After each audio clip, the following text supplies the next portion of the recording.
안녕하십니까. 혼란한 정치 시사 이야기를 술술 풀어보는 송근의 혼술 3월 8일 월요일 오후에 인사드립니다. 차기 대통령 선거 꼭 1년 남겨두고 검찰총장직을 전격 사퇴한 윤석열 전 총장. 정치를 본격적으로 지금 시작을 하기도 전인데 첫 번째 메시지는 나왔습니다. LH공사 투기 문제에 대해서 언론 인터뷰를 통해서 첫 번째 메시지는 냈지만 여전히 지금 정치인 아니죠. 정치를 한다고는 할 가능성은 높지만 그런 상황인데 검찰총장직을 사퇴하면서 몇 가지 메시지를 낸 이 자체만으로 이 대선판에 빅뱅이 일어나고 있습니다. 윤석열 바람이 아주 세차게 몰아치고 있는 그런 상황으로 가고 있습니다. 윤석열이 검찰총장직을 사퇴하고 나서 첫 번째 여론조사 결과가 오늘 2개가 발표가 됐습니다.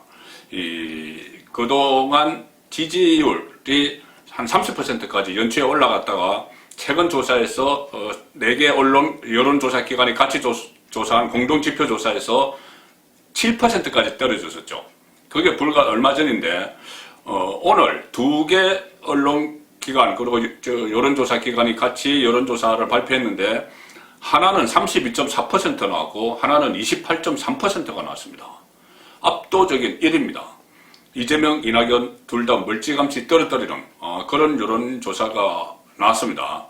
이 예상을 뛰어넘는 이런 초기 폭발력을 윤석열이 보여주고 있는데 아마 그동안 이 문재인 정권 실정에 실망을 했던 분노를 하고 있는 많은 국민들, 특히 이 보수층 또는 중도층 이 국민들이 상당한 실망감을 느꼈지만 그렇다고 마땅히 마음 줄 곳을 찾지 못해서 있는 그 상황에서 윤석열이 검찰총장을 사표를 던지고 나와서 짠 하고 정치권의 사실상 등장을 하니 윤석열에게 막 쏠리는 그런 상황이 일어나고 있는데 자, 이것이 그동안 문재인에게 실망을 했던 중도와 보수가 윤석열에게 쏠리고 있다. 이것은 지금 수치로 나타나고 있습니다. 제가 자세히 한번 설명을 해드리겠습니다.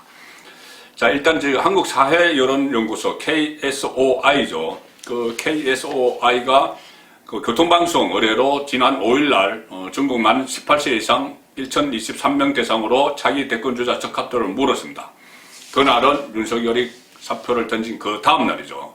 자, 이 조사에서 윤석열 32.4 대단하죠. 아마 여태 지금까지 나온 조사 중에 가장 높은 지지율일 겁니다. 이재명 24.1, 이낙연 14.9, 그 뒤를 이어서 홍준표 7.6, 정세균 2.6, 추미애 장관도 있습니다. 2.5. 자, 이런 순인데, 이 윤석열 총장 지지율은 제가 조금 전에 말씀드린 7%, 그것은 서로 여론조사 기간이 다르고, 조사 방식이 좀 달라서, 어느 정도 그것을 감안을 해야 된다고 쳐도, 이 똑같은 조사, KSOI가 6주 전에 실시한 1월 22일 실시한 같은 여론조사 때보다 무려 17.8%를 더 받았습니다. 그때 14.6%였는데 무려 17.8%를 더 받아서 32.4%를 기록한 거죠. 자, 그리고 보면은 어떤 사람들이 윤석열을 지지를 했나 이걸 보면은 국민의힘 지지층이 가장 많습니다. 67.7%. 그리고 또 비슷하죠. 보수 성향 50.9%에서 높은 지지를 받았고 연령대별로는 60세 이상 또 50대, 지역적으로는 서울, 대전, 세종, 충청, 대구, 경북 이렇게 여기서 높은 지지를 받았는데 충청 대망론 이것과 대전, 세종, 충청은 좀 관련이 있겠죠. 그리고 사퇴 직전에 대구를 방문을 한 그래서 윤석열이 대구가 고향 같다 이렇게 이야기한 대구 경북에서도 높은 지지율을 받았는데 자, 이 지지율 분포를 쭉 보면은 연령대나 지역대별 보면은 일반적인 보수주자 과거에 유력했던 보수주자의 이 지지율 분포와 거의 성향이 좀 분포도가 약간 유사하게 그렇게 가고 있습니다. 자, 이 KSOI 관계자는 이렇게 이야기를 했습니다. 윤석열이 정치할 가능성도 있는 검찰총장에서 예비 정치인으로 확실히 수용된 것이다. 야권 지지자들의 기대가 윤석열에게 쏠린 것이다. 이렇게 설명을 했습니다. 자, 그런데 여기서 주목할 부분이 하나 있습니다. 이 여론조사 결과를 자세히 뜯어보면 상당히 주목을 해야 될 대목이 있는데, 자, 윤석열이 6주 전에 비해서 17.8%가 상승을 했죠. 그런데 6주 전에 이재명, 이낙연은 6주 전이나 지금이나 별 차이가 없습니다. 이재명은 26.2%에서 24.1% 거의 차이였고, 이낙연도 24.5%, 14.9% 차이가 없습니다. 그러면 도대체 어디서 윤석열 지지가 왔을까? 17.8%나 어디서 왔을까? 자, 이것을 제가 KSOI 홈페이지 가서 찾아보니 자, 이런 결과가 나왔습니다. 하나는 2021년 1월에 조사한 것이고, 하나는 21년 3월 5일에 조사한 것인데, 이쪽에 이 연두색으로 칠한 부분을 보시면 그것은 지지 후보 없음, 적합 후보 없음입니다. 그리고 이 분홍색으로 칠한 부분, 이것은 윤석열의 지지율입니다. 자, 윤석열의 지지율이 확 올라갔을 때 이 지지 후보 없음은 확 떨어져 버렸죠. 지지 후보 없음이 상당히 올라갔을 때는 윤석열이 낮았습니다. 자, 이것은 바로 지지 후보가 없다는 이 응답자들이 윤석열 쪽으로 쏠렸습니다. 상당히 많이 쏠렸습니다. KSOI 조사 6주 전 조사에서 그 지지 후보 없음이 22.6%였고 모름이 6.1%였죠. 그러니까 전체 29%, 거의 30% 가까이가 나 지지하는 후보 없다 이렇게 대답을 한 것인데, 이번 조사에서는 지지 후보 없다, 적합 후보 없다가 5.6%, 그 다음에 모름 1.9%, 합해도 7.5%밖에 안 됩니다. 30%에 이르렀던 것이 6주 사이에 7.5%로 내려왔죠. 21% 정도가 지지하는 후보를 찾은 겁니다. 21%가 찾았는데, 제가 윤석열의 지지율 상승폭이 17.8%라고 했죠. 그럼 거의 비슷하죠. 그러니 이 부동층, 무당파 이런 쪽에서 대거 윤석열에게 지지를 보냈다. 이 결과가 결국 그렇게밖에 설명 안 되는 것이죠. 그래서 이 중에는 아마 이른바 사회 보수도 있을 테고 또 중도층도 있을 텐데, 그 유권자들이 문재인 정권에는 실망을 막 하고 있지만, 그렇다고 마땅히 범야권 진영에서 마음 줄만한 데도 없고, 그래서 일단 부동층, 유보층으로 남아있다가 윤석열이 본격적으로 대권 길목에 들어서기 시작하니 그쪽을 확 몰아주고 있는, 자, 그런 상황입니다. 문화일보와 리얼미터도 오늘 조사 결과를 발표를 했습니다. 그런데 여기서도 윤석열이 단번에 1위로 올랐었는데, 이 조사에서도 비슷한 그 맥락이 읽힙니다.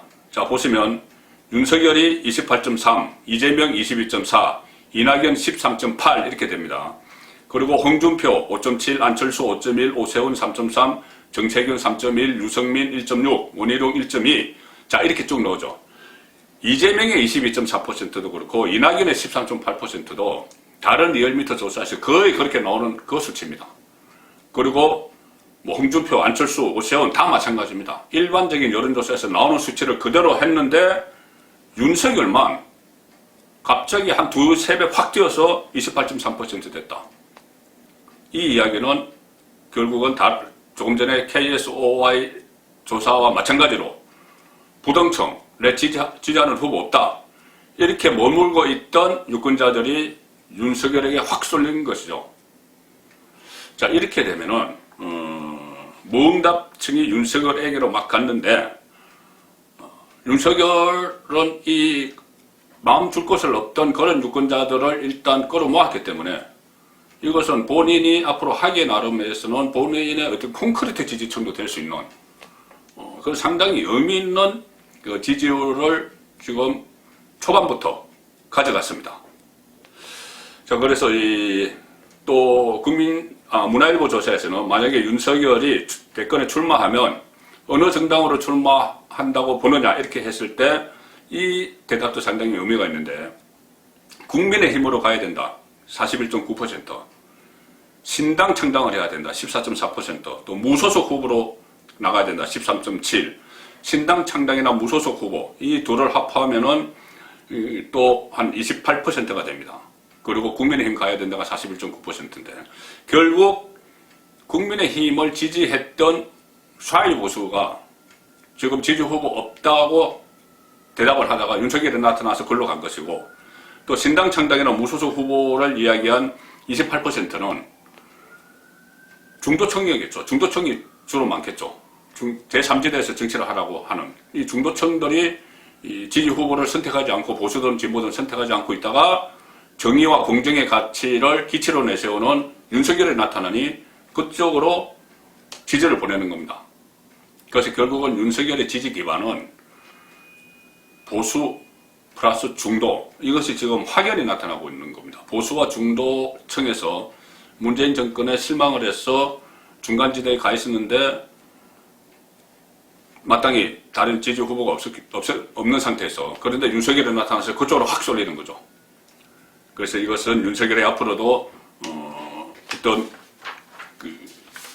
중도를 표방하면서 정의와 공정의 가치를 가지고 표방해 나갈 수 있는 대선 길을 걸어갈 수 있는 그런 상황도 될 수 있다는 이런 조사 결과가 지금 나온 겁니다.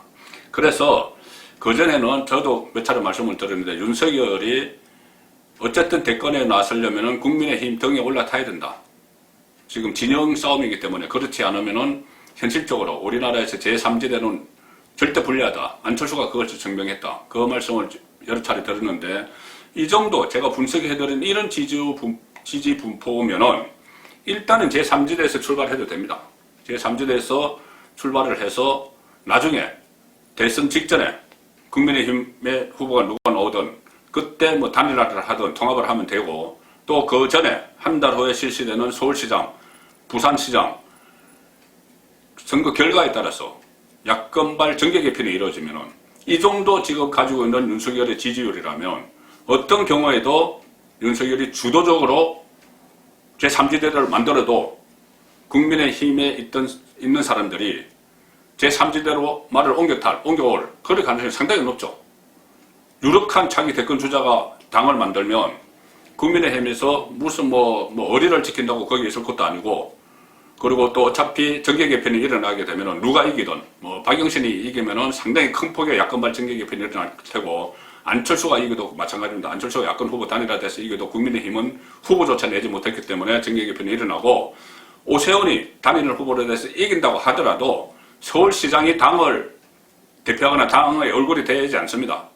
그런 상황이라면은 또 당의 얼굴을 필요로 하기 때문에 또 어떤 정계 개편을 명분을 해서 윤석열을 끌어들이거나 윤석열 쪽으로 다 갈 수가 있는 거죠. 자, 그래서 이런 게 있으면 제3지대에서 독자 세력화도 가능하고 구심점이 없는 국민의힘 상당수 현역 국회의원들도 흡수할 가능성이 높습니다. 4월 보궐선거 결과에 따라서 약간의 양상은 달라지겠지만 일단 앞으로 범야권은 윤석열 중심으로 그 몰아가는, 정계 개편을 하더라도 그렇게 되고 정계 개편을 하지 않더라도 제3지대를 중심으로 이 윤석열이 계속 바람을 일으키다가 나중에 국민의힘이 오히려 윤석열에게 흡수되는 그런 양상이 될 가능성이 높아졌다. 그래서 대선판에 윤풍이 몰아치기 시작했다.